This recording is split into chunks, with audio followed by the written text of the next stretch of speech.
buenas tardes a todos. Sé todos muy bienvenidos. Nos habría gustado organizar esta sesión, bueno, pues viéndonos las caras en un sitio pues que todos pudiéramos charlar un rato. Desgraciadamente por las circunstancias pues no es posible. Al final lo hacemos a través de este sistema. A mí, si me permitís, yo os voy a tutear. Creo que con eso pues eliminamos un poquito la frialdad de este sistema. Hoy vamos a hablar de la empresa familiar, de la planificación patrimonial, de las ventajas fiscales que tiene la empresa familiar. Veo ya que hay bastantes asistentes y la verdad es que no me sorprende, porque al final el fenómeno de la empresa familiar es un fenómeno no solo de España, donde cerca de un 90% de las empresas son de carácter familiar, sino también en otros países de nuestro entorno. Bueno, aunque existen distintos términos o acepciones de qué es una empresa familiar, hay dos características principales, que es, por una parte, o bien que la propiedad o el poder de decisión eh, recae en un grupo concreto, y otro es que esas personas en las que recae suelen formar parte de un grupo familiar, suelen ser parientes que pueden tener distintos tipos de relación. Lo cierto es que las empresas familiares pueden adoptar distintas tipologías y distintos tamaños, pueden ser pues, más pequeñas, más grandes, pero al final los economistas coinciden en una cuestión, ¿no? Que es que la capacidad de organización y de planificación a lo largo de las distintas generaciones es la que marca el secreto del éxito y de su duración.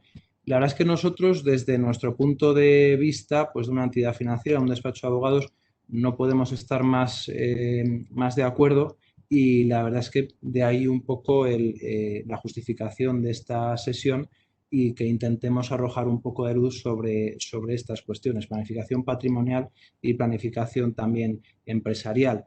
¿Quién mejor por parte de Ibercaja para explicarlo que Juan Linares Muñagorri?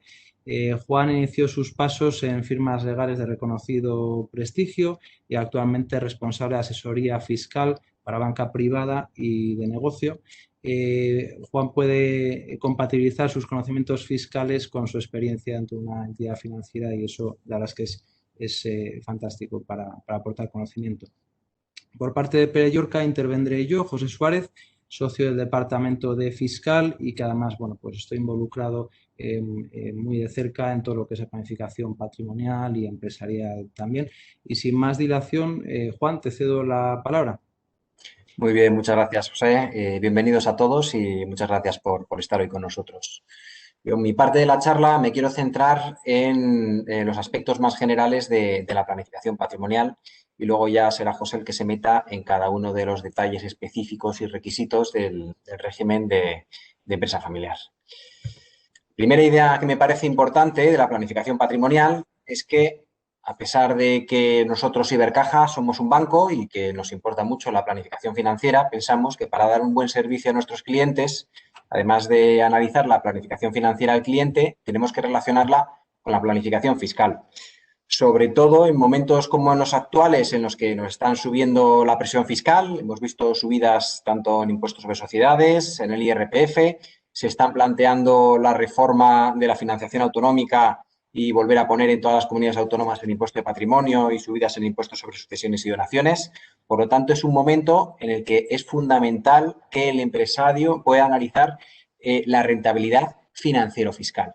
Tened en cuenta que el impuesto de patrimonio, que se están planteando incorporarlo a todos lados, pues antes estaba en el 2,5, puede llegar hasta el 3,5, y si le sumamos el 1,5 o 2 de inflación, estaríamos hablando que si no hiciéramos absolutamente nada y dejáramos el dinero parado, cada año perderíamos un 5% de nuestro patrimonio. En 10 años habríamos perdido el 50% de nuestro patrimonio. Por lo tanto, es importante que analicemos esta rentabilidad financiero-fiscal. ¿Qué pasa? El empresario soporta, no le viene nada bien esta inestabilidad fiscal, y lo que necesita es estabilidad. Y esa estabilidad muchas veces no la da la pata fiscal, sino que la da la pata jurídica. Por eso siempre digo que la pata jurídica me parece tanto más importante que la pata fiscal y que la pata financiera. La pata jurídica nos va a ayudar en la planificación a adelantarnos en el tiempo para evitar problemas. Pongo el ejemplo de cuando vas a empezar un nuevo negocio como empresario, pues si tienes un buen pacto de socios, seguramente ya tienes previsto todas las situaciones que se pueden dar, pues seguramente me evitarán problemas en el futuro. Si me estoy planteando la transmisión de mi patrimonio de empresa familiar a las siguientes generaciones, si tuviera un buen protocolo familiar, pues me lo evitaría. Las capitulaciones matrimoniales, temas de responsabilidad civil como administrador o como socio, o temas de incapacidad sobrevenidas, todos ellos, esa pata jurídica, ese componente jurídico que me va a dar la estabilidad al empresario que me parece fundamental. Por lo tanto, primer concepto importante, la planificación tiene que ser completa. Además, dentro del concepto de planificación completa no solo incluyo vuestra empresa o vuestro negocio, sino que tenéis que ponerlo en relación con vuestra familia y con la situación de cada uno. Tengo que tener en cuenta también mi patrimonio inmobiliario y mi patrimonio financiero y los intereses del resto de la familia. Por lo tanto, ¿cuáles son la finalidad? Pues la finalidad de la planificación patrimonial pues coincide pues, con la propia misión del banco, que es ayudar a nuestros clientes a gestionar el patrimonio, pues para, como os decía antes, pues para no solo mantenerlo, corregir la inflación y en la medida de lo posible incrementarlo. Para ello, nosotros, desde hace una serie de años, a nuestros clientes de banca privada y a nuestros clientes de banca de empresas, lo que les proponemos es una planificación patrimonial específica, un servicio individualizado y profesional. Para ello, lo que nos gusta es juntarnos con los clientes y lo que decimos que antes de hacer una planificación patrimonial, pues tenemos que plantearnos una planificación vital. Cada vez que me junto con un cliente es una situación distinta, cada una es un mundo distinto, ya que depende pues del patrimonio que tengas, de tus circunstancias personales, pues es una empresa en primera generación, segunda generación o tercera generación, pues si tengo hijos, si alguno tiene algún tipo de incapacidad, de mi estilo de vida. Entonces, una vez que ya conocemos y hemos escuchado a los clientes, pues le planteamos pues cuáles son sus objetivos vitales y cuáles sus necesidades financieras. Los objetivos vitales, pues muchas veces simplemente nos piden que quieren tener tiempo para el futuro. Algunos se plantean que lo que quieren en el medio y largo plazo es incrementar la empresa, comprar otras, internacionalizarlas. Otros, todos lo contrario. Si lo que se están planteando es cómo transmitirla a su familia o cómo venderla. Y el problema que me encuentro es que si me dan un plazo de tiempo, pues no tienes mucho margen. ¿Vale? Además, muchas veces el empresario, cuando se plantea vender la empresa, pues se cree que va a venir un fondo de inversión y que te va a pagar una barbaridad. Y hay que explicarle que manda el mercado, que nunca va a ser ni el precio ni el momento, o igual no es el sector, y tienes que tener capacidad de adaptación. Entonces, en esa estrategia patrimonial, cuanto más tiempo tengo y cuantos más comodines pueda contar, ya no solo con la empresa, sino con mi patrimonio financiero y con mi patrimonio inmobiliario, mejor podremos hacer el trabajo. Pongo el ejemplo muchas veces que si no llegamos a tener una sociedad que me interese vender y que llegue a unos volúmenes que le pueda interesar a los fondos de inversión, pues igual hay que buscar alternativas, pues también por evitar confidencialidad si lo quiero ofrecer a la competencia o porque necesito ampliar tamaño o por otros motivos, pues plantearnos figuras como el otro día que nos plantearon en una reunión, el buyout, la posibilidad de hacerles partícipes en la compra a nuestros propios directivos y darles facilidades en la compra para que continúen un poco pues, con la labor que había hecho hasta ese momento. Entonces, una vez que hemos fijado esta estrategia patrimonial, que siempre digo que tiene que ser completa y consistente en el tiempo, lo que tratamos es de ayudaros a la ejecución. No solo tener una reunión y olvidarnos, sino que es un proceso a lo largo del tiempo en el que muchas veces tengo que ir adaptándome, cambiando las circunstancias. Pues, por ejemplo, ahora con el COVID hemos visto pues, que nos han cambiado estas circunstancias, a veces una enfermedad, o todo lo contrario, que viene una empresa a comprarme o que tengo un ingreso potente, pues tengo que tener esa capacidad de adaptación pues, para llegar a cumplir los requisitos del cliente. En cuanto a la planificación financiera, siempre diferencio planificación a corto y planificación a largo.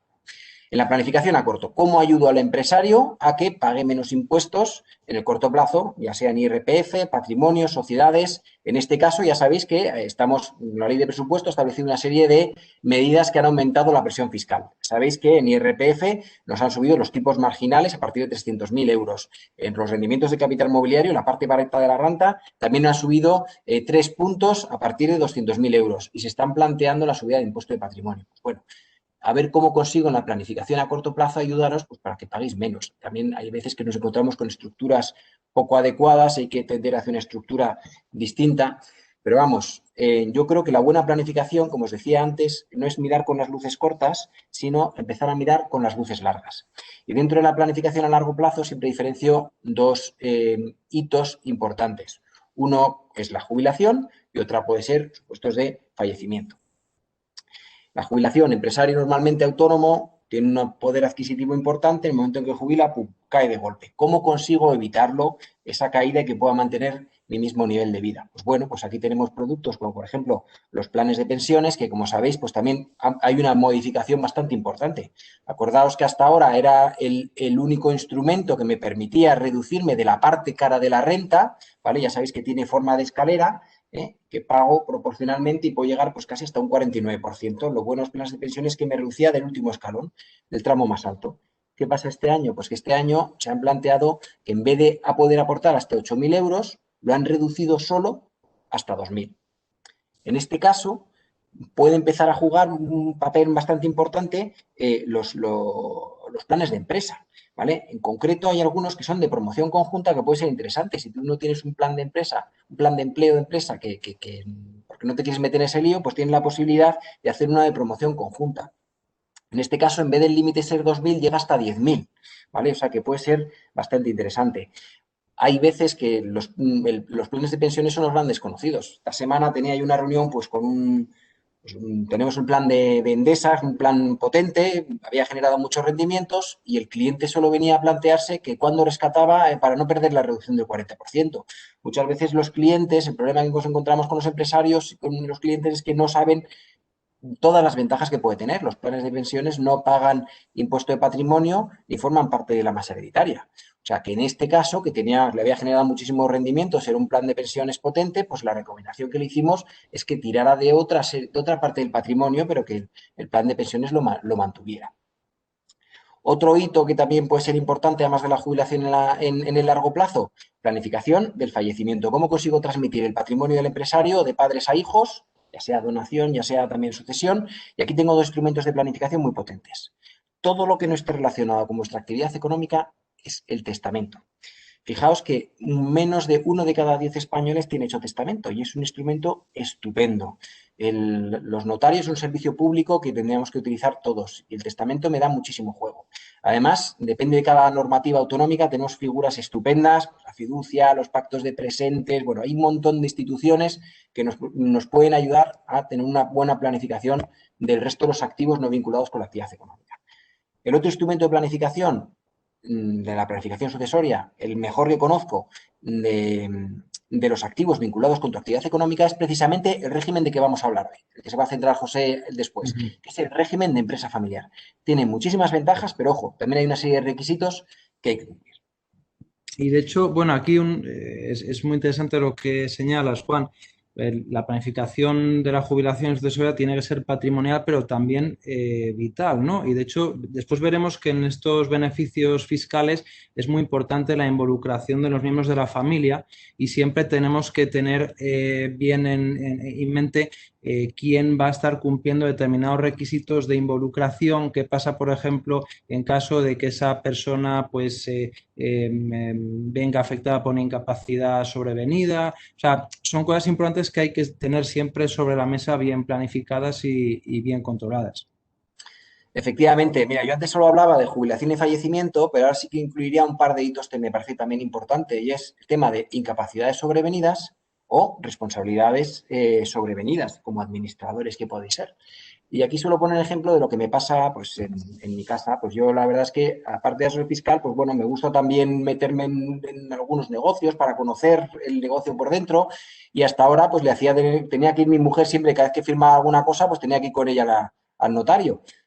Hasta que firmamos unos poderes generales. Los poderes generales evitaba que mi mujer tuviera que venir siempre a firmar conmigo al notario. El problema que puede existir es que a mí me toca viajar mucho y a mí me preocupa el lío que puedo dejar en casa en caso de que algún día me pase algo y tenga una incapacidad sobrevenida. El problema que puedo dejar en casa es importante. Todos sabéis, no sé si espero que no habéis sufrido, pero si habéis sufrido una incapacidad sobrevenida en la familia, ya sabéis que es incapacitar a un familiar desagradable, es largo, es costoso. Y hay instrumentos de esa pata jurídica que os contaba la planificación que nos podrían evitar muchas situaciones. Como por ejemplo, no sé si habéis oído hablar de los poderes preventivos. Los poderes preventivos son unos poderes generales, pues similares a los que tengo yo con mi mujer. El problema que tienen mis poderes es que dicen que, que perderán sus efectos en caso de pérdida de capacidad de cualquiera de las partes. Los poderes preventivos mantienen sus efectos incluso en caso de pérdida de capacidad de cualquiera de las partes, lo que va a permitir al otro cónyuge o al familiar poder continuar con la gestión del día a día, tanto de la empresa o del patrimonio personal, sin necesidad de incapacitarlo. Es una situación ya más importante y al final sí que es importante que haya que hacer una capacitación judicial, pues muchas veces prefiero ser yo quien, ahora que estoy bien, si me pasa algo, decidir quién quiero que sea mi tutor y que no lo decida el juez. Incluso puedo decir quién quiero que no sea mi tutor. Hay otra figura también jurídica muy interesante, es el tema de la autotutela, pero que nos da para otra charla. Si tenemos en la familia empresaria algún familiar con algún tipo de incapacidad y le estoy ayudando a ese familiar pues para pagar pues, las necesidades que pueda tener por su incapacidad, pues que tiene que estar en un centro de rehabilitación, etcétera. Muchas veces los empresarios no saben que existe una figura que es el patrimonio protegido, que permite al empresario aportar, como si fuera su propio plan de pensiones, hasta 10.000 euros, y ya que ayudas a esa persona con discapacidad, que te reduzca de tu IRPF igual que si fuera un plan de pensiones. Son 10.000 euros adicionales a más de los que habíamos comentado. Y es una figura también bastante importante. Incluso el plan patrimonio protegido podrías aportar desde tu sociedad a algún familiar de un trabajador tuyo que tiene algún tipo de incapacidad. O sea, que da también bastante juego. El tema de los testamentos, para proteger también a algún familiar que tiene algún tipo de incapacidad, si eres empresario, puedes también solventarlo en parte con el tema del testamento. Pues bien, centrándome ya en la planificación fiscal. Y eso yo creo que alguno de los que estáis asistiendo ya me lo habéis oído alguna vez. Yo antes, cuando trabajaba en los despachos o cuando estaba en el departamento central de Ibercaja viendo el consolidado, pensaba que mi misión como fiscalista era exclusivamente ahorrar impuestos. Y me preocupaba de conseguir todas las reducciones, modificaciones, bases imponibles negativas, regímenes especiales, de lo que sea, con tal de ahorrar impuestos. Cuando empecé a trabajar con los compañeros de banca de empresas y con los de banca privada, me explicaron la importancia de la capitalización compuesta. Yo soy abogado y se me abrieron los ojos al darme cuenta que tenemos una serie de productos financieros estupendos que lo que me permiten es, en vez de pagar los impuestos ahora, ya que los tengo que pagar, pues los puedo pagar más tarde mucho mejor. ¿Por qué? Porque mientras tanto tengo yo el dinero. Y aquí tenemos regímenes estupendos, como el régimen de empresas de reducida dimensión, que me permiten las amortizaciones fiscales aceleradas y diferir el pago de impuestos, o en productos financieros como pueden ser los fondos de inversión, que me dan la libertad de poder estar con el fondo que quiera y con la entidad que quiera y hacer traspasos sin que tenga que tributar. Me parece un régimen estupendo porque al final me da muchísima más flexibilidad. O los seguros de vida o los propios planes de pensiones bien ejecutados pueden ser un buen instrumento de diferimiento en el pago de impuestos. Por lo tanto, tan importante como el ahorro es el diferimiento. Pero hay una tercera pata que me parece tan importante como las anteriores, y es tener charlas como las de hoy. Tener momentos que tiene que tener el empresario para parar, pues para planificarse. Muchas veces el empresario hace la del avestruz, no encuentra el momento de cuando plantearse la propia transmisión del patrimonio a las siguientes generaciones, pues porque ve que puede haber problemas entre los hijos, etcétera. Hay un estudio que dice que más del 33% de los empresarios no se ha planteado un plan de sucesión de su empresa. Y es importante charlas como las de hoy, que os expliquen que hay unos regímenes estupendos que os pueden ayudar y, sobre todo, que tenéis que contar con una serie de profesionales que os pueden ayudar muchísimo. Nosotros, tanto el servicio profesional y personalizado que podemos prestar desde la banca privada o banca de empresas y los grandes despachos como Pérez de Llorca, con su especialización, nos pueden ayudar y ser comodín. Como siempre digo, es el dinero mejor invertido. Buen asesor de vuestra confianza es un dinero bien invertido. ¿Por qué? Porque muchas veces hay un estudio que dice que más del 50% de los empresarios desconoce el régimen fiscal que les aplica. Y hoy vamos a hablar de uno de esos temas, es el régimen de empresa familiar. Es que muchas veces la gente se cree que es una deducción o un tipo impositivo específico reducido que tienen y no es nada de eso. Luego os explicará José, porque va por otro lado totalmente las ventajas fiscales.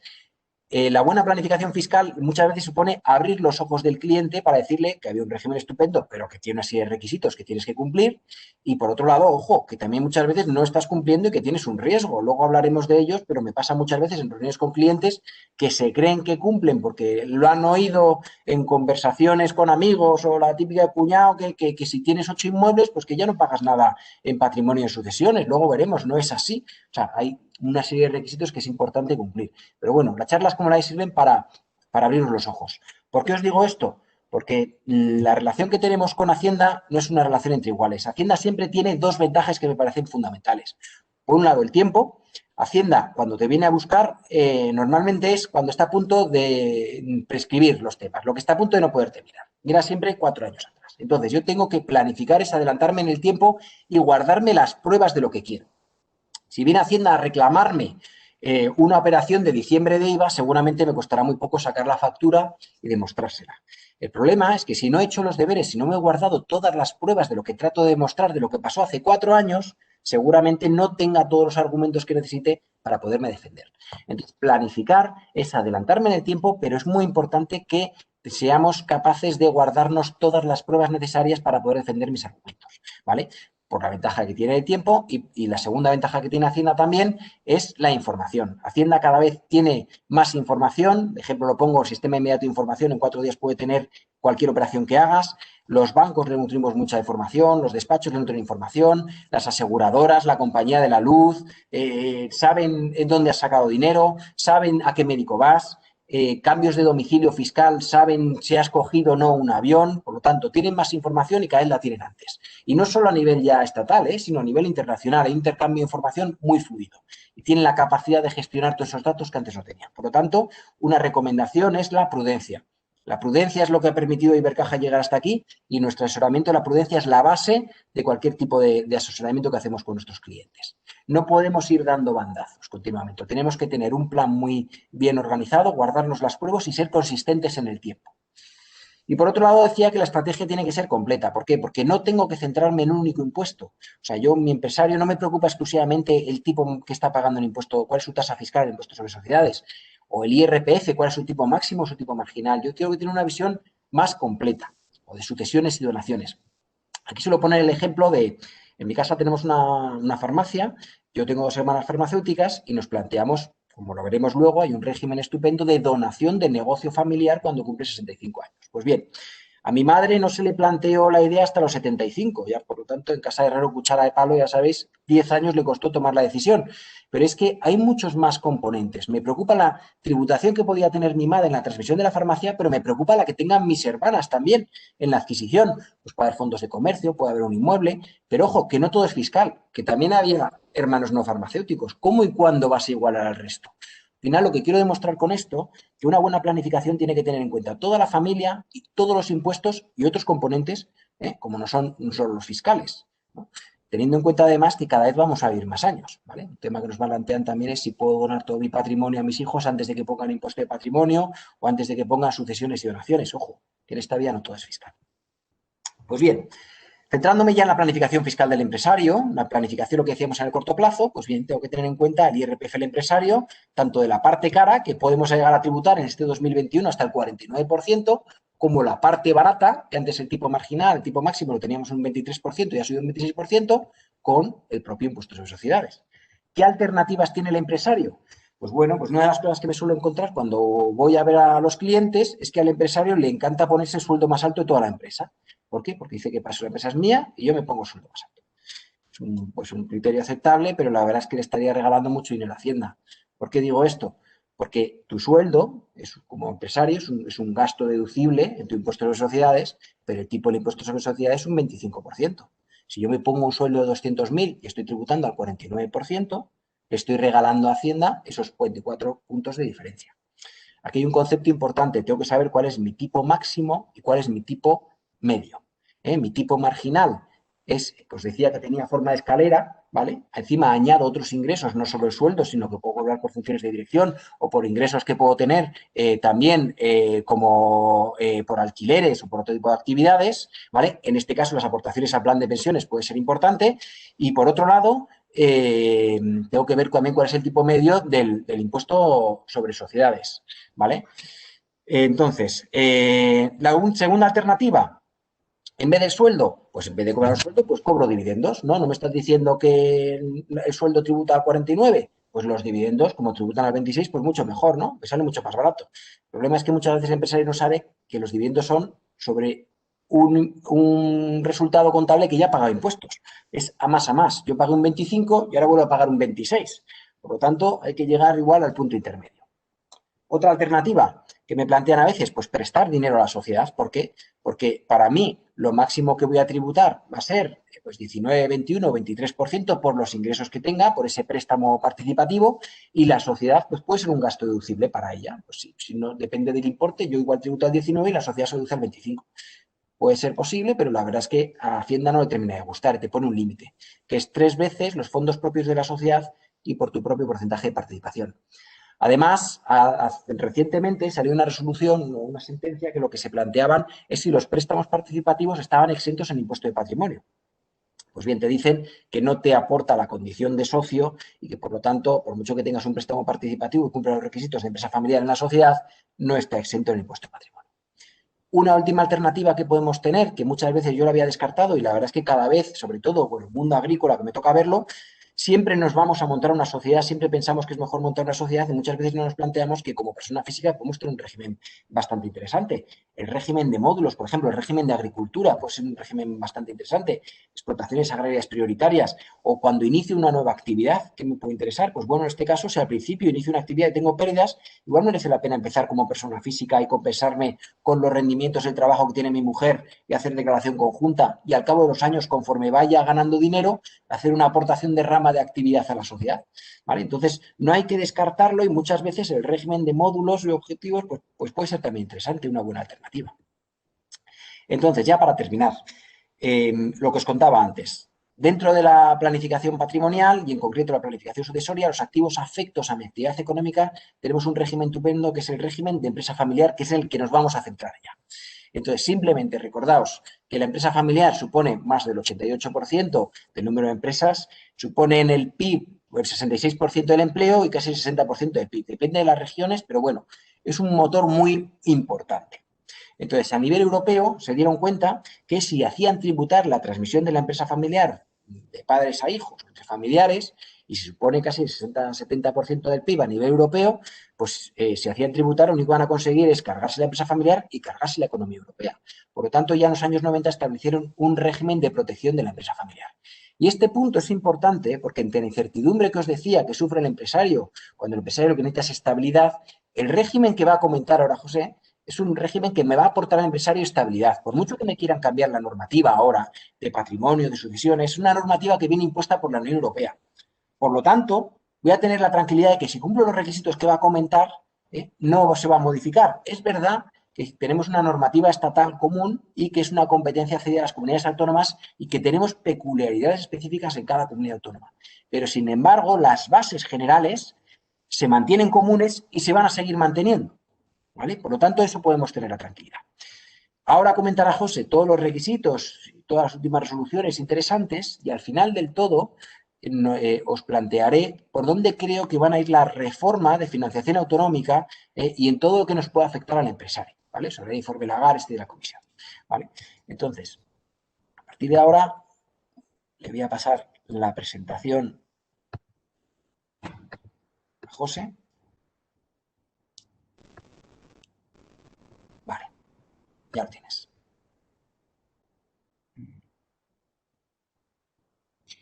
Perfecto.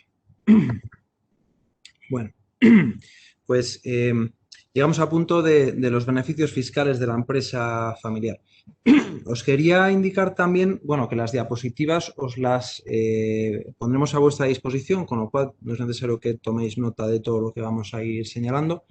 E igualmente que tenéis un sistema también de preguntas y respuestas donde podéis plantear, bueno, pues distintas dudas que se os pudieran ir suscitando según Juan y yo vamos comentando las cuestiones a que hace referencia la presentación. Bien, ¿en qué consiste la protección de la empresa familiar desde el punto de vista fiscal? Bien, pues no significa que la empresa, o sea, lo que es la explotación económica, pague menos impuestos, tampoco es una deducción, como decía Juan antes. Básicamente se trata de unas ventajas o unos beneficios fiscales establecidos en distintos impuestos, que son el de patrimonio, sucesiones y donaciones y el impuesto sobre la renta, que lo que tratan es de aligerar la carga fiscal que tiene la titularidad y la tenencia de un patrimonio empresarial, siempre que cumpla determinados requisitos. E igualmente trata de aligerar la carga fiscal de la transmisión de esos negocios a otras generaciones dentro de la familia. Como decíamos al inicio, la empresa familiar, la verdad es que tiene distintas acepciones, ya sea la común o popular, ya sea la establecida con efecto legal en determinadas normas. No coincide, por ejemplo, la que se contiene en el Real Decreto 171/2007, que regula los protocolos familiares, con la fiscal. Aquí lo podemos ver. El Real Decreto hace referencia a una generalidad de empresas y, sin embargo, la fiscal lo resume muy bien en el Tribunal Supremo. Lo que dice es que el legislador lo que establece es una protección de patrimonios empresariales que reúnan ciertos requisitos a través de los cuales se exteriorice ese carácter familiar. Y además acepta dos modalidades, que es la del empresario persona física o empresario individual y el empresario persona jurídica. Ambos dos pueden acceder a los mismos beneficios fiscales, si bien los requisitos en ocasiones son algo diferentes. Es importante también señalar que, aunque aquí vamos a analizar ese, digamos, esqueleto o régimen general que señalaba Juan, que sería la normativa estatal, después cada comunidad autónoma tiene reguladas bonificaciones o especificidades propias, bien algunas que se refieren a lo que será al derecho civil autonómico, bien otras que lo que se quiere es primar fiscalmente algunas situaciones que el legislador autonómico considera beneficiosas o deseables. Pasando al primer tipo de empresa, que sería el empresario individual, bien, aquí, o sea, lo primero que podemos observar es que hay una serie de requisitos que al final lo que vienen a establecer es que es necesario que esa persona lleve a cabo una actividad empresarial o profesional, requisito que se analiza bajo las reglas del impuesto sobre la renta de las personas físicas, que tienen unas especificidades concretas y que son distintas, por ejemplo, de las del impuesto sobre sociedades. Existen reglas concretas, que veremos ahora a continuación cuando hablemos de las sociedades, porque son comunes. Pues, por ejemplo, para el alquiler de inmuebles, pues se establecen unos requisitos en cuanto a los medios humanos que se necesitan. A continuación, es necesario que esa actividad empresarial o profesional se realice de forma habitual, la realice esa persona de forma personal y directa, además. Por lo tanto, es necesario que esa persona en la realidad se involucre en el negocio. Entonces, por eso, algunas situaciones, incluso aunque sean sobrevenidas y no deseadas, como por ejemplo puede ser el caso de la incapacidad, pueden afectar directamente a estos beneficios fiscales para el empresario individual, porque lo que la jurisprudencia de distintos tribunales superiores de justicia han venido estableciendo es que esa situación de incapacidad no le permite al empresario persona física llevar a cabo esa actividad de forma directa y, por lo tanto, lo que antes era un negocio empresa familiar deja de serlo y, por lo tanto, perdemos todos los beneficios fiscales que son realmente muy potentes.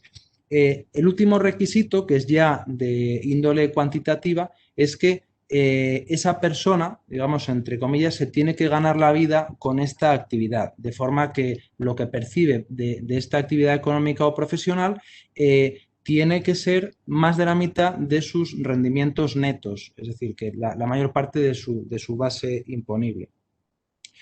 Pasando ya a lo que sería la persona jurídica, que es la segunda modalidad, bien, este beneficio fiscal, digamos que se aplica en dos fases. Una primera fase sería determinar si la participación que se tiene, o bueno, lo que es la entidad en la que se participa, cumple los requisitos de empresa familiar. Y la segunda fase sería determinar en qué porcentaje o en qué grado se podrían aplicar los beneficios fiscales. Estas dos fases se aplican en cualquiera de los tres impuestos en los que hay beneficios fiscales, es decir, en el impuesto sobre el patrimonio, en el impuesto sobre sucesiones y donaciones y en el impuesto de la renta. Esto, aunque aparece claro en la normativa del impuesto sobre el patrimonio, se ha reconocido así por el Tribunal Supremo. Por lo tanto, es importante saber que si vamos a hacer algún acto jurídico que puede estar beneficiado en estos impuestos, pues habrá que verificar si estamos cumpliendo todos los requisitos. Los requisitos de acceso son estos cuatro que aparecen aquí abajo, que en principio uno, si se los lee así de forma rápida, pues va a pensar que son fáciles, pero en la práctica, y por eso ponemos estos dibujitos aquí, son un campo de minas y siempre es necesario tener un comodín. Es decir, es necesario verificar muy mucho que estemos cumpliendo los distintos requisitos y si es posible que tengamos una red de seguridad de forma que varias personas estén cumpliendo los requisitos, por ejemplo, de participación, de funciones directivas, de remuneración, pues mucho mejor, porque como decíamos, a veces en la vida se producen situaciones pues no previstas o indeseadas y eso no se puede planificar y por eso es necesario tener esta salvaguarda. Pasando ya al análisis de los requisitos de acceso, el primero que tenemos es que tenemos que estar hablando de una entidad, según lo define la ley del impuesto sobre patrimonio. Entonces, ¿qué se entiende por entidad?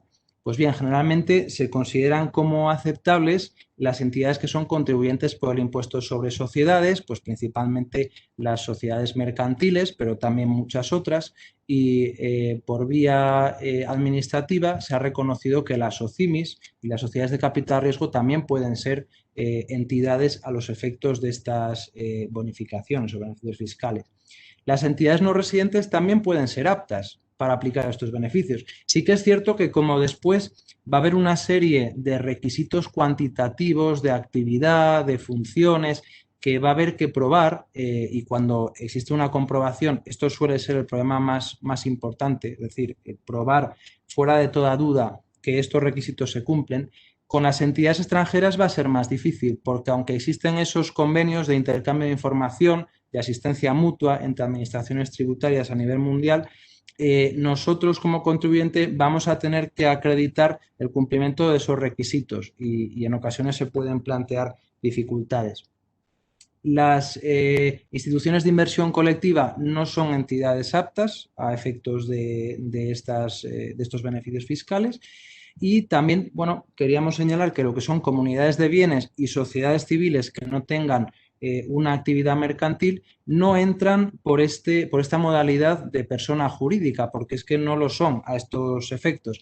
Estos casos suelen ser bastante problemáticos porque se reconducen por la modalidad de empresario o persona física y eso, como decíamos, exige esa involucración personal directa y habitual de la persona que tenga que generar esos beneficios fiscales y en ocasiones es dificultoso. Pasando al segundo requisito, este requisito se refiere a cuál es la actividad principal de la entidad y lo que la norma dice es que esa entidad no puede tener como actividad principal la gestión de un patrimonio mobiliario o inmobiliario. Y esto se define de la siguiente forma. Se entiende que una entidad se dedica a la gestión de un patrimonio mobiliario o inmobiliario cuando durante más de 90 días en un año, bien más del 50% de su activo sean valores o más del 50% del activo no esté afecto a actividades económicas. Como veis aquí debajo, la verdad es que la regla aritmética es sencilla, pero después aquí es donde se suelen plantear muchos problemas porque hay una serie de reglas específicas que al final hay que interpretarlas desde un punto de vista de necesariedad del negocio económico que se está realizando y también hay que tener en cuenta pues todo lo que es la carga probatoria que el contribuyente tiene que aportar. ¿Qué reglas específicas tenemos respecto de esta calificación de la actividad principal? Bien, pues en primer lugar, la entidad tiene que tener una actividad económica. Estas reglas son similares a las del empresario persona física. Al final, la norma lo que hace es que se reconduce a la ley del impuesto de la renta de las personas físicas. No es aplicable la normativa del impuesto sobre sociedades y en particular no es aplicable el artículo 5 que define qué se entiende por entidad no patrimonial. Entonces, salvo por lo que se refiere al impuesto sobre sucesiones en algunas regiones que tienen su normativa específica o sus criterios administrativos, no suele ser aceptable que una entidad comparta medios de producción humanos, es decir, personal, entre ellas. Y esto es importante, sobre todo en el caso del arrendamiento de inmuebles. Y tampoco es posible externalizar la gestión de la actividad, cosa que en el impuesto sobre sociedades sí es posible.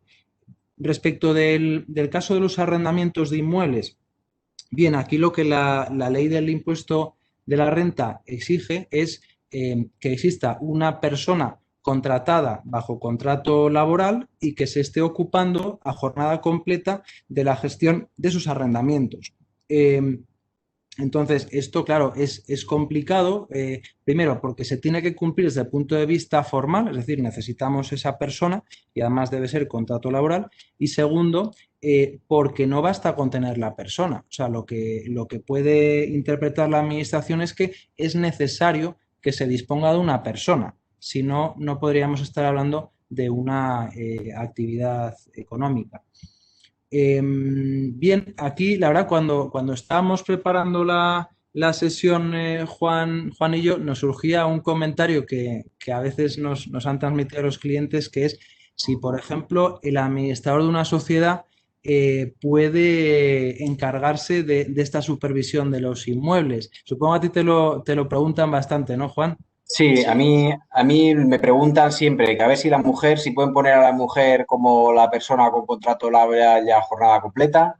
Me preguntan si con 8 son suficientes, ¿vale? Porque han oído que hay un régimen y yo creo que confunden ello, estas temas. Y luego también me preguntan mucho por los importes. O sea, por mucho que tengas 3 locales en la calle Castellana, cada uno valga 10 millones de euros, es que son 3.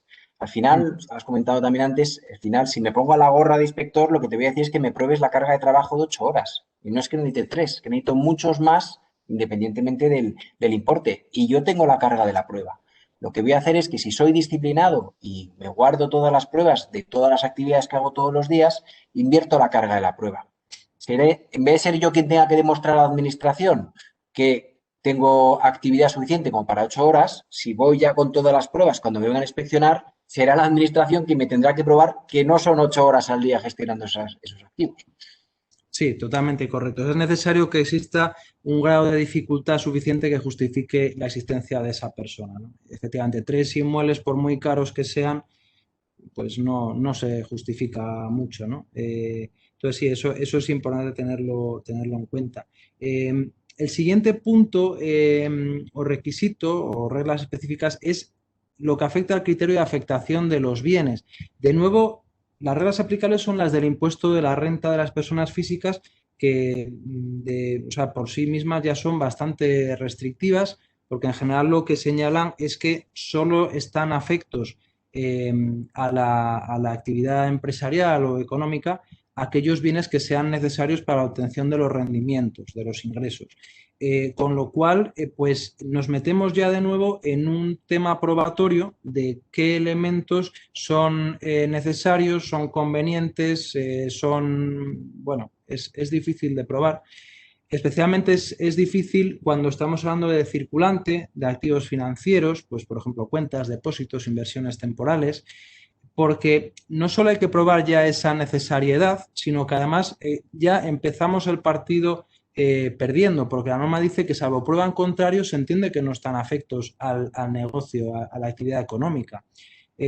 Supongo que a vosotros, Juan, como entidad financiera que además pues gestionaréis patrimonio, esto es un tema importante, ¿verdad? Y que la clave es la prueba.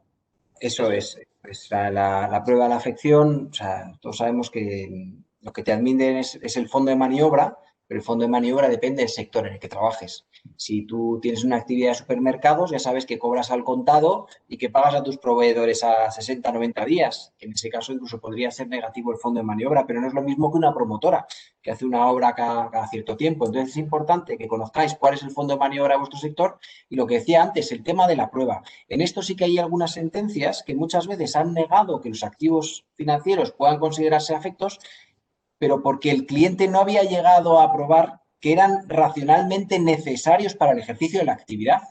Y yo creo que si hacemos el ejercicio de tener un plan de negocio que se pueda demostrar, pues momentos como el actual, con la COVID y una situación más complicada, que precisamente todos esos activos financieros son los que me van a permitir poder funcionar en el futuro, pues yo creo que sí que se puede demostrar que están afectos a tu actividad económica. Ujú.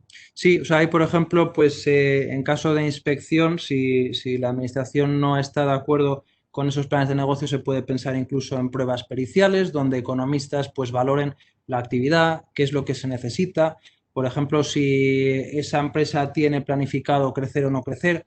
También es verdad que aquí, bueno, aunque Hacienda viene siempre más tarde y es más difícil probar, si después esos planes de inversiones que se tenían se han cumplido, siempre será más fácil probarlo. Con lo cual, bueno, pues ahí puede haber dificultades, aunque también a veces ventajas, ¿no? Señalaros que existe un auto del Tribunal Supremo de septiembre de este año, que os señalamos en la parte inferior de la diapositiva, relativo a un recurso de casación en el que se va a determinar si la cesión de capitales propios a terceros se puede considerar afecto a una actividad económica. Esto es clave. Claro, es verdad que aunque el Tribunal Supremo se tendrá que circunscribir al caso que le planteen, esperemos que dicte unas reglas de interpretación pues que efectivamente ayuden a los operadores económicos y a los operadores jurídicos cuando tengamos que ir a ver si una empresa está bien, si está mal, si hay que hacer alguna actuación adicional para garantizar la calificación de empresa familiar. Es importante señalar también que este criterio de afectación de los bienes se vuelve a tener en cuenta de nuevo cuando veamos el porcentaje sobre el que se aplica el beneficio fiscal, con lo cual es importante, o sea, este punto es doblemente importante. Primero, para el acceso, porque el acceso significa que o se es entidad protegida, o sea, entidad familiar o no, y después es lo que nos determina en qué porcentaje podemos aplicar esos beneficios fiscales. El siguiente punto significativo es el relativo a los valores. Como decíamos, la entidad no puede tener más de la mitad de su balance como valores, que aquí, bueno, pues se incluyen tanto acciones, participaciones, instrumentos de giro. Entonces, existen una serie de reglas específicas justamente para proteger a algunas tipologías de entidades que el legislador considera que son dignas de protección. Pues por una parte se establece que aquellos valores que sean poseídos por obligación legal o reglamentaria, como podría ser el caso de las sociedades de capital riesgo, que tienen un coeficiente mínimo de inversión, esos no computarán como valores. Eso no quiere decir que automáticamente sean activos afectos, ¿vale? Eso siempre hay que ver que estén vinculados y sean necesarios para la actividad y para la obtención de rentas, pero al menos no nos penaliza en una de esas dos condiciones que teníamos que cumplir, que es que no, la mayor parte del balance no sean valores. El siguiente punto sería los valores que incorporan derechos de crédito nacidos de la actividad económica. Bien, esto podrían ser, por ejemplo, cheques, pagarés, que se deriven pues, de venta de mercaderías, de operaciones, digamos, habituales del empresario.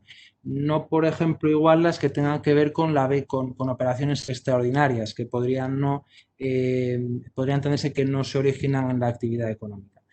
El siguiente caso es el de las sociedades holding, que básicamente serían aquellas que participan en otras sociedades de niveles inferiores y lo que hacen es, digamos, dirigir y controlar esas participadas. Bien, aquí para que esas acciones o esas participaciones no computen como valores, es necesario que se cumplan ciertos requisitos. En primer lugar, que se tenga al menos el 5% de los derechos de voto de la entidad.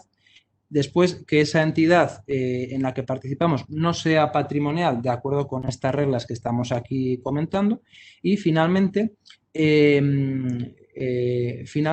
que esa sociedad holding de la que estemos hablando tenga medios humanos suficientes, humanos y materiales, para gestionar esa participada, es decir, ejercer lo que son los derechos de accionista en esa sociedad de segundo o de ulterior nivel.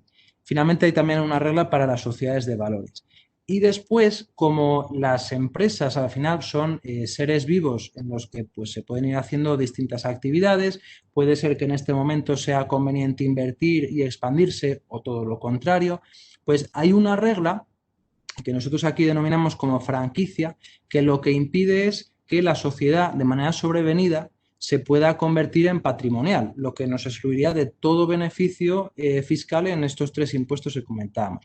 ¿En qué consiste esta regla? Pues lo que nos dice es que aquellos activos que no estén afectos a nuestra actividad, cuyo precio de adquisición no supere las reservas no distribuidas en el año en cuestión y en los 10 años anteriores, siempre que esas reservas provengan de actividades económicas, esos activos no nos van a sacar del concepto de empresa familiar. Entonces, eso es importante siempre pues hacer este seguimiento y, por ejemplo, una acción interesante es cuando vayamos a distribuir dividendos, si es que lo hacemos, pues tratar de repartir las reservas más antiguas, porque así no estaríamos consumiendo las reservas que entran dentro de esta franquicia.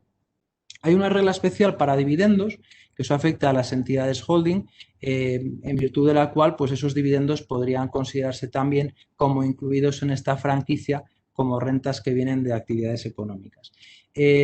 Respecto de las plusvalías de venta de participadas, pues la verdad es que este es un punto bastante delicado en el que hay bastante disparidad de criterios. Sí que es cierto que la Dirección General de Tributos en sus últimas consultas parece que está siendo permisiva con este punto. Entonces, bueno, en todo caso, si este es el supuesto, es necesario analizarlo. Es necesario analizar si después de la venta de una participada podemos seguir afirmando que la entidad holding sigue teniendo actividad empresarial. Es decir, es una situación un poquito más delicada. Pasando a lo que sería la participación mínima, se puede computar tanto a nivel individual como de grupo familiar. Individual tiene que ser a menos del 5% del capital social y la familiar tiene que ser a menos del 20%.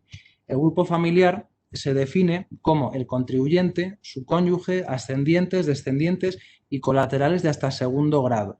Es verdad que aquí en la delimitación de cuál es ese grupo familiar hay una serie de reglas, algunas de origen legal, otras de origen administrativo, que sí que complican bastante el cómputo de ese, digamos, de ese círculo de parientes que pueden darnos derecho a los beneficios fiscales. Por una parte, lo que se refiere a afinidad y fallecimiento. Bien, aquí había cierta discusión doctrinal, jurisprudencial, sobre si fallecida la persona que genera ese vínculo de afinidad, esa persona seguía siendo miembro o parte de ese grupo familiar. Esto se ha superado con una sentencia del Tribunal Supremo en la que se dice que aunque esa persona fallezca, siempre que después no medien nuevas nupcias, pues podrá seguir siendo parte de ese círculo de familiares que pueden dar derecho a los beneficios fiscales. Por interpretación de la Dirección General de Tributos, y esto la verdad es que es un poquito discutible en mi opinión, se ha determinado que aquellos accionistas no residentes en los que lo que ocurra es que esas participaciones no tributan en el impuesto sobre el patrimonio por aplicación de los tratados y los convenios de contenido fiscal suscritos por España, esas personas no forman parte del grupo familiar. O sea que imaginad el caso de un padre y un hijo. El padre, por ejemplo, reside en Alemania, el convenio no permite gravar estas participaciones sociales en el impuesto sobre el patrimonio español. Ese padre no estaría dentro del grupo familiar del hijo. O sea que es bastante restrictivo y yo no sé si muy coherente desde el punto de vista del derecho de la Unión Europea. Y después hay un concepto de cuño administrativo, la DGT, que es el que señalamos aquí de sujeto pasivo de referencia, que es verdad que a efectos de impuestos sobre el patrimonio está aceptado, pero ya a efectos de sucesiones y donaciones no está tan aceptado, el TEAC se ha manifestado en contra, que lo que dice es que cualquier persona que vaya a determinar si puede aplicar el beneficio en el impuesto sobre el patrimonio puede tomar como persona de referencia cualquiera que en su entorno de hasta el segundo grado de relación pueda estar cumpliendo. Es decir, imaginemos una familia en la que de los abuelos cuelgan dos ramas familiares, ¿no? Si yo fuera, por ejemplo, el hijo de la rama familiar 1 y resulta que yo con mi padre, mi hermano, mi abuelo no cumplo los requisitos de participación, pero si lo que hago es bajo por la otra rama y miro a mi tío, a mis primos, pues de acuerdo con esta regla de la Dirección General de Tributos, yo podría tomar como persona de referencia a mi abuelo. Y entonces el círculo en el que se miraría si se están cumpliendo los requisitos es mucho más amplio y mucho más permisivo respecto a la aplicación de los beneficios fiscales.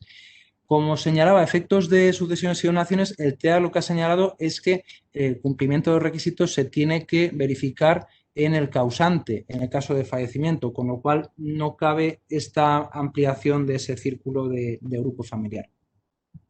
El siguiente punto es el de funciones directivas y retribución. es necesario que bien el sujeto pasivo, si la participación es individual, o bien alguna persona integrada en ese grupo familiar, que sí que es verdad que se ha aceptado que no tiene por qué ser accionista y tampoco tiene por qué ser residente fiscal español, alguna de esas personas tiene que realizar funciones directivas. Y las funciones directivas se han definido por parte del Tribunal Supremo como aquellas que se refieran a la administración, gestión, coordinación y funcionamiento de la entidad. No se refiere tanto a la toma de todas las decisiones estratégicas y, digamos, a largo plazo de negocio, sino más bien a lo que sería esa gestión del día a día, del corto y del medio plazo, sin perjuicio de que, evidentemente, alguna persona que tome esas otras decisiones estratégicas, pues seguramente estará cumpliendo con estos requisitos. La normativa establece una serie de cargos aptos, si bien ese listado no es cerrado, es decir, se pueden incluir otros supuestos. Por ejemplo, en consultas hay algunas en las que se habla de jefes de cocina, que es verdad que no está aquí especificado, pero bueno, la Dirección General de Tributos entendió que se cumplían esas funciones. Un punto aquí que es importante es que estas funciones directivas tienen que ser reales, tienen que poder acreditarse documentalmente y esas funciones que se lleven a cabo es necesario que impliquen la intervención de forma efectiva en la toma de decisiones. Es decir, no nos valdría con un hombre de paja que en principio figura en los papeles, pero después veamos que no está tomando decisiones y no se está involucrando en la gestión de esta empresa. Por eso decimos que es muy importante todo lo que se refiere a la prueba y lo que afecta a las acciones que realizan las personas o las decisiones que toman, hay muchas veces que no se exteriorizan de una forma muy clara y 4 años después de haber tomado una decisión o de haber estado supervisando alguna actuación de la empresa, es difícil después poder acreditarlo. Entonces, es importante tratar de tener de alguna forma recogido o documentado pues esta intervención que pueda tener esa persona en la llevanza de la empresa. Sí, yo aquí Sí. el comodín que pintabas en las diapositivas anteriores creo que es importante. ¿Por qué? Porque muchas veces, si solo tienes a una persona que cumple los requisitos y que da cobertura a toda la familia, pues pueden darse circunstancias, pues una incapacidad o que se ponga a trabajar en la universidad o que le salga otro trabajo y al final es toda la familia la que pierde. Si yo tengo la posibilidad de cumplir los requisitos con más de una persona dentro del grupo familiar, voy a tener esa flexibilidad, ese comodín que decíamos, para poder estar tranquilos y cumplir las funciones directivas. Y otro problema que me suelo encontrar es que muchas veces la retribución la hacen el 31 de diciembre. ¿Qué es lo que pasa? Si esa persona hubiera fallecido durante todo el año, es que no cumpliría. Ese año no, su principal fuente de ingresos no ha sido el ejercicio de funciones directivas. Es mejor que el devengo sea mensual, incluso que en el contrato se pone devengo diario, aunque falleciera un 4 de enero, estarías cubierto. Son puntos también importantes a repasar. Sí, sí, sí, eso es cierto. Además, justo sobre qué ejercicio o qué momento se toma como referencia para el cobro pues, de las retribuciones que tiene que suponer la mayor parte de los ingresos, ahí el Tribunal Supremo ha determinado ya que incluso en los casos de fallecimiento es el año del fallecimiento, con lo cual, si la persona que era directiva es el causante, pues será más importante poder probar esto, ¿no? Sí que es verdad que en la jurisprudencia del Supremo se ha apreciado cierta flexibilización de ese requisito respecto de cuándo se tiene que apreciar, pero eso yo no me la jugaría con ese criterio. O sea, aquí cuantos más comodines tengamos, cuantos más Joker en la manga, mejor, sin duda, ¿no? Bien, únicamente añadir que esta retribución tiene que ser más de la mitad de la suma de rendimientos empresariales profesionales y de trabajo personal. Si os fijáis, aquí no se incluyen, por ejemplo, serían rentas financieras u otros rendimientos del capital. Y existen determinadas reglas para coordinación entre empresa familiar individual, empresa familiar societaria e incluso para cuando se desempeñan cargos directivos en distintas sociedades familiares. Ahora bien, un criterio importante y una recomendación que hacemos es que simultanear funciones directivas y no directivas suele ser problemático. Señalamos aquí una consulta muy reciente, la 2963-2020, en la que se ve claramente cómo una empresa que tiene una tipología familiar, porque sí que se gestiona dentro de la familia, por el motivo de que la persona que desempeñaba esas funciones directivas hacía también otras no directivas, en este caso, bueno, era un procurador, si no recuerdo mal, pues como la parte de procurador de los tribunales era más dinero que la parte de administración, pues resulta que no cumplía el requisito y se salía del concepto de empresa familiar. Pasando ya a lo que sería el alcance, o sea, si lo que tenemos delante es una empresa familiar, porque cumple los requisitos de acceso, tenemos que ver en qué porcentaje se puede beneficiar de esas ventajas fiscales. Digamos que el quebrado es bastante sencillo y al final lo que pretende es excluir del beneficio fiscal a todos los activos que no estén afectos a la actividad económica. Por eso al inicio de la exposición decíamos que lo que se pretende es proteger patrimonios empresariales, es los activos que están afectos a esa actividad empresarial. Y como señalábamos, esta regla de alcance proporcional se aplica en los 3 impuestos que estamos aquí comentando. Pasando ya un poquito más en detalle a lo que sería el contenido de los beneficios fiscales, tenemos en cada uno de estos 3 impuestos. En el impuesto de patrimonio, cuando se es empresario individual, bueno, pues lo que quedaría exento son los bienes y derechos necesarios para el desarrollo de esa actividad económica, ya sean personales o conjuntos con el cónyuge. Si estamos hablando de sociedades, o sea, de entidades jurídicas, lo que estaría exento es la plena propiedad, la nuda propiedad y el usufructo vitalicio, no el temporal, sobre esas participaciones. Ahí han admitido a trámite un recurso de casación para ver si un préstamo participativo pudiera ser algún tipo de participación exenta en una empresa familiar. Bueno, en el auto de admisión se razona bueno, pues la equiparación que hay en algunos órdenes del derecho, por ejemplo, el mercantil o contable. Por lo que respecta al impuesto sobre sucesiones y donaciones, si la sucesión es mortis causa, la adquisición es mortis causa, tendríamos una bonificación del 95% siempre que la adquisición se mantenga durante al menos 10 años.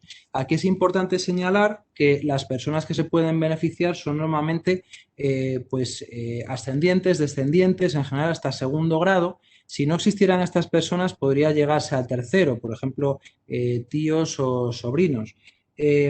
Algunas comunidades autónomas tienen reguladas algunas bonificaciones un poco mejores, para algunos supuestos un poco diferentes, por lo tanto siempre es importante comprobar esa normativa autonómica que pueda aplicar.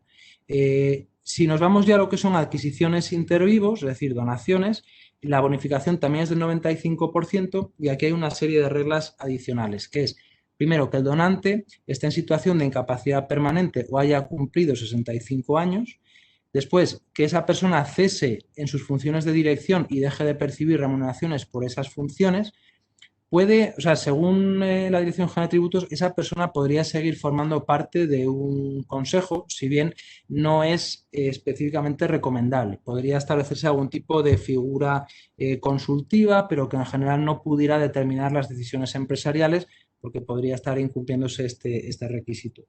Y finalmente se debe mantener, y eso sí, con derecho a la exención por empresa familiar en el impuesto sobre el patrimonio, las participaciones o la empresa durante al menos 10 años.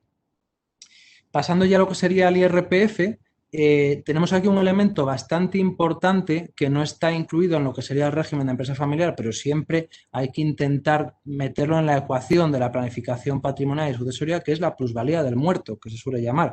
Y es que las revalorizaciones de los bienes que una persona tenga con motivo de su fallecimiento no tributan en sede del transmitente, del fallecido. Pero aquí respecto de la coordinación entre IRPF, sucesiones, donaciones, es muy importante tener mucho cuidado cuando se utilizan pactos sucesorios y figuras también de derecho civil autonómico, porque en ocasiones, digamos que la interrelación entre estas normas no es lo más correcta posible desde el punto de vista quizá de la equidad pues económica, o sea, de justicia material. Y pueden darse casos en los que se haga, por ejemplo, un pacto de sucesorio y no sea aplicable la bonificación mortis causa, porque la bonificación mortis causa exige la adquisición a un fallecido y en este caso la persona todavía no ha fallecido.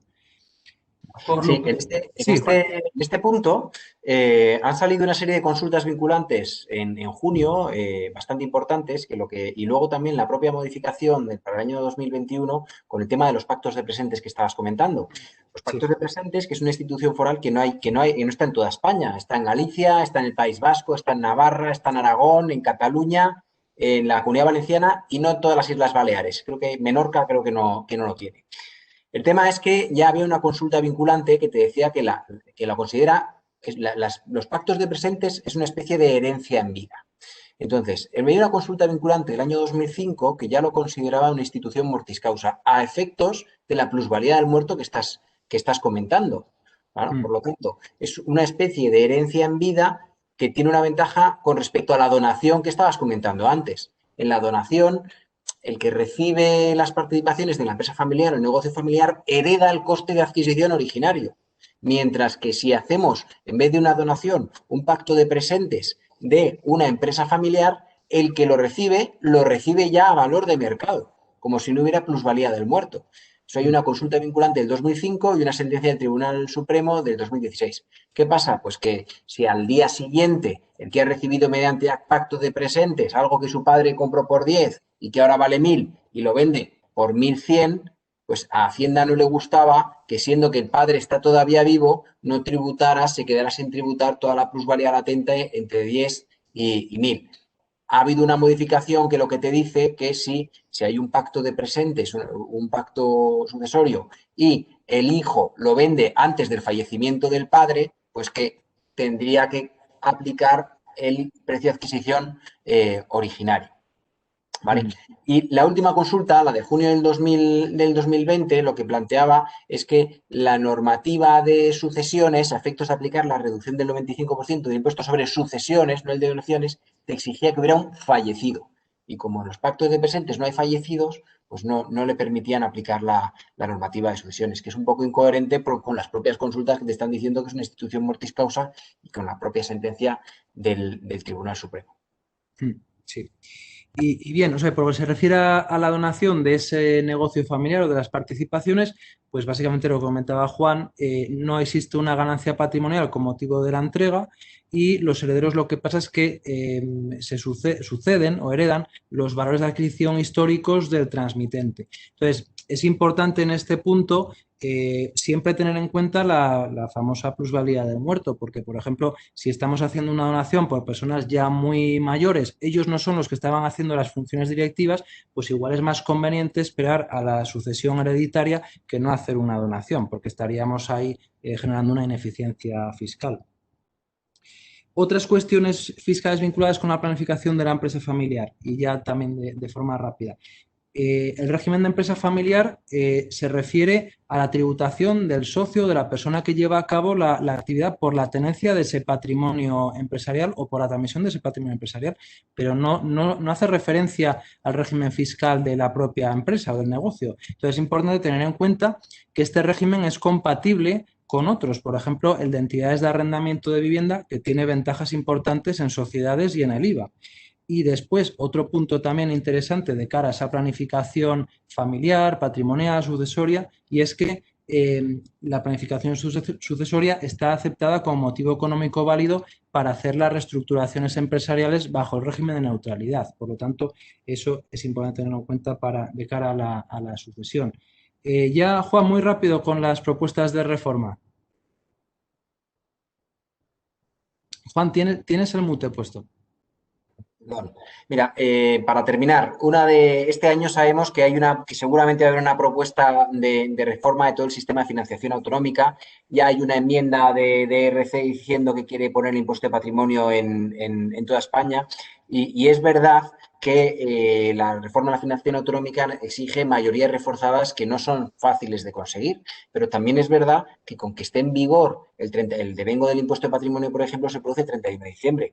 Aún tienen margen como para que nos lo incorpore. Entonces, yo creo que no es en el corto plazo, pero sí que hay posibilidades de que haya una reforma muy importante tanto en el impuesto sobre sucesiones, donaciones y patrimonio. para saber por dónde creo que van a ir los tiros, siendo que todavía no hay ningún texto cerrado, pues yo me iría sobre todo al el informe que más han tenido en cuenta a todos, que es el informe de Manuel Lagares. Es un informe que se hizo en el 2017 que planteaba la desaparición del impuesto de patrimonio y en el impuesto sobre sucesiones y donaciones eliminar una parte que es lo que se llama los coeficientes multiplicadores, y es que a día de hoy el impuesto sobre sucesiones y donaciones, en función del grado de parentesco y en función del patrimonio del heredero, puede llegar a tributar hasta el 80%. Pues hay con unos coeficientes multiplicadores. Se carga todos los coeficientes multiplicadores y lo que planteaba Manuel Lagares es una tributación mucho más bajita. El 4 o 5 entre familiares directos, 7 o 8 entre familiares más alejados y el resto el 10%. A cambio, simplifica todo el sistema de sucesiones y donaciones, pero sin embargo hay una serie de reducciones que tienen que quedar porque no queda más remedio. Una es por temas de discapacidad y el otro, lo que os he comentado, empresa familiar. Es verdad que se planteaba una reducción no del 95 o el 99% como existe hasta ahora, sino de pues igual el 50%.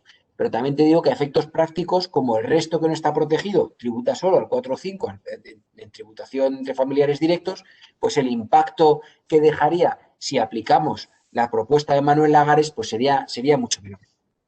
Es verdad también que el informe de Manuel Lagares al final no se puso en marcha, lo retomaron en el año 2017 ya con un componente mucho más político, ya empezaron a matizar que igual el impuesto de patrimonio no, pero el impuesto a las grandes fortunas, cada comunidad autónoma. Entonces, así como antes yo estaba seguro que no iban a poner impuesto de patrimonio porque en Europa no existe el impuesto de patrimonio y quien lo puso lo volvió a eliminar, pues tampoco termino de estar del todo convencido que lo que había propuesto Manuel Lagares al final se vaya a llevar a cabo y no vayamos a tener impuesto de patrimonio. Tened en cuenta además que el impuesto de patrimonio este año lo que han intentado es ensanchar la base. O sea, si vuelven a poner impuesto de patrimonio no solo me tiene que preocupar cuánto pago, sino que además algunos activos que estaban bien tratados, como el patrimonio inmobiliario, que hasta ahora solo utilizabas el valor de adquisición o el valor catastral, ahora se han inventado una especie como el valor de mercado para recaudar más.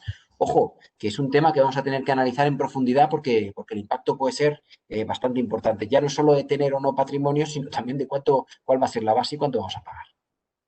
Sí, es cierto. Quizá, de hecho, bueno, hasta para patrimonio las propuestas vengan más en el sentido opuesto, ¿no? Al de Manuel Lagares. Pero bueno, es ahora que ir viendo y un poco lo que decíamos de siempre estar atento y ver un poco cómo afectan las distintas novedades a la estructura que uno tiene, empresarial, fiscal, patrimonial, todo esto, ¿no? Y con esto llegamos a las conclusiones.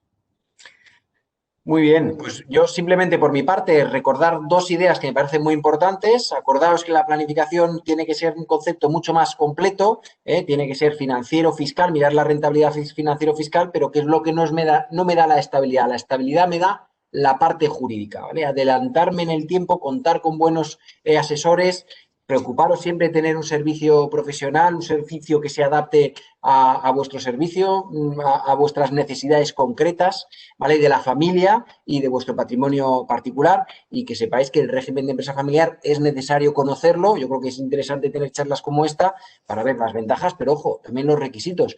Y acordaos el tema de ser prudentes y guardaros siempre la prueba, ¿no? De todo lo que tengamos, el tema de la prueba es fundamental porque si nos vienen a inspeccionar, pues no podemos pretender recuperar toda la información a 4 años vista. Correcto. De hecho, o sea, nosotros sí que en lo que es la práctica de litigación fiscal cada vez nos encontramos más con que los casos muchas veces no versan tanto de discusiones técnicas o jurídicas, sino los hechos, la prueba, qué es lo que sucedía. Entonces, es muy importante, además, que fijaos que aquí hemos señalado 4 puntos principales en los que el contenido es eminentemente fáctico. Es decir, ¿hay medios humanos y materiales? Sí, no. ¿Cómo estoy llevando a cabo mi actividad de alquiler de inmuebles? ¿Qué es lo que está haciendo la entidad holding? ¿Están mis activos afectos a la actividad? Sí, no. Las funciones directivas, remuneraciones, mantenimiento. O sea, hay una serie de cuestiones que bueno, pues muchas veces si uno tiene pensado hacer algún acto jurídico, alguna operación que pudiera generar algún riesgo, es muy conveniente documentarla bien, hacer incluso pues lo que nosotros llamamos un defense file, que básicamente es tener bien organizadas las ideas y la documentación que el día de mañana a mí me podrían permitir defenderme frente a Hacienda en caso de comprobación. es muy importante hacer un seguimiento de la rutina administrativa y judicial porque la normativa es bastante incompleta. Además, tener en cuenta que el impuesto sobre el patrimonio es un impuesto que toma una foto a final de año siempre y en cambio cuando vamos a sucesiones y donaciones es un impuesto que toma una foto concreta de un día determinado. Por lo tanto, es muy importante tratar de coordinar bien esas dos normativas y sobre todo, y esto yo creo que es clave, lo importante no es solo conocer los beneficios fiscales que existen, sino hacer una planificación inicial y después una revisión continuada. O sea, es decir, es poner esas luces largas que comentaba Juan, ver a futuro, ver cómo tengo que organizar mi familia, la actividad empresarial, pero también llevar luces cortas e ir viendo qué es lo que va pasando y si tengo que ir haciendo algún ajuste cada año o en cada momento. Y bueno, hasta aquí es digamos, el contenido técnico de la presentación. Vamos a ver, tenemos por aquí algunas preguntas en particular. O sea, hay una aquí relativa a qué pasa con las retribuciones de funciones directivas y cuando hay distintas sociedades en una estructura holding, ¿no? O sea, por ejemplo, una persona percibe rendimientos de distintas sociedades. Pues la verdad es que es un tema, bueno, o sea, pues un poco complicado, no es lo más adecuado. Hay alguna resolución judicial que lo que dice es que esas retribuciones tienen que venir de las sociedades en las que se participa, porque si no, no se estaría cumpliendo ese requisito. No sé si es una cuestión igual que a ti también te han planteado en alguna ocasión, Juan.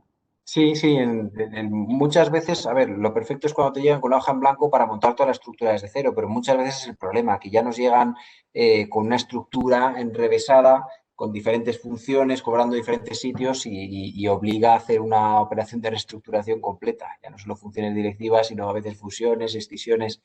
Mm, Hay que Claro. simplificar el esquema que ya está muy enrevesado. Sí, sí, sí.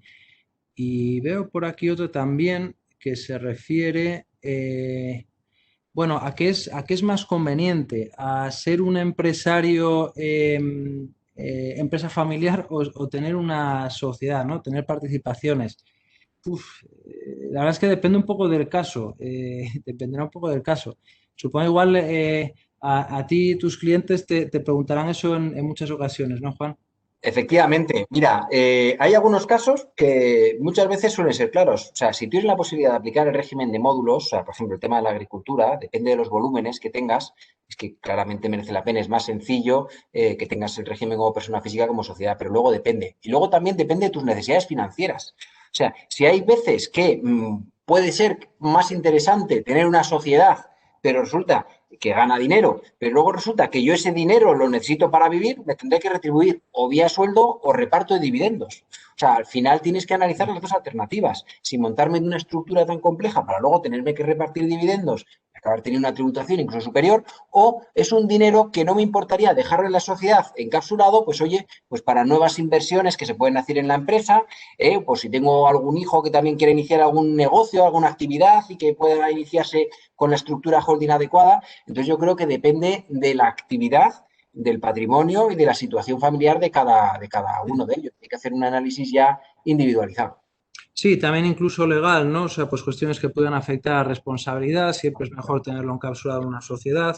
Sí, ahí yo creo que realmente no existe una solución única ni universal para todas las planificaciones. Creo que es más mirar pues lo que sería la situación familiar, personal, del negocio, los planes a futuro y así pues efectivamente ver cuál es la solución más adecuada sabiendo que al final, o sea, digamos que lo que es el beneficio fiscal viene a ser bastante parecido respecto a qué puede quedar beneficiado fiscalmente, ¿no? O sea, qué parte del patrimonio. Bueno, pues muy bien. No veo por aquí más preguntas, nos hemos pasado un poquito de tiempo quizá. Bueno, con esto pues cerramos la sesión. Esperamos tanto Preiorca como Ibercaja que os haya sido muy interesante y bueno, pues intentaremos ponerlo en aplicación esto bueno, pues tratar de ayudaros a todos aquellos que lo necesitéis. Muchas gracias y buenas tardes. Lo dicho, encantado y muchísimas gracias por la asistencia de todos y ya sabéis que cualquier duda o tema que hubiera podido quedar pendiente, pues tanto hablando con ellos o con nosotros, encantados de poder atenderos. Hasta luego, muchas gracias. Venga, hasta pronto.